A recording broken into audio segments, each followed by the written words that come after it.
Kasi ang facts ko, kinukuha ko din sa inyo eh. Ha? So we need the help of media here to get the correct facts. Are they just merely receiving at pinatulog ang papeles or are they counting?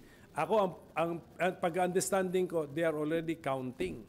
So ang next question, are they also issuing certificates? I think so. Oh.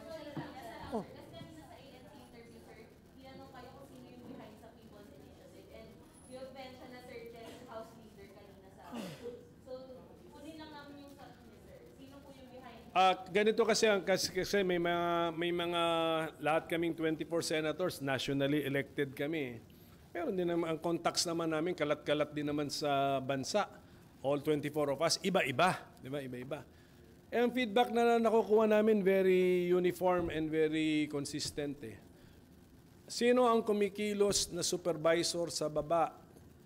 Congressman, member of the House of Representatives.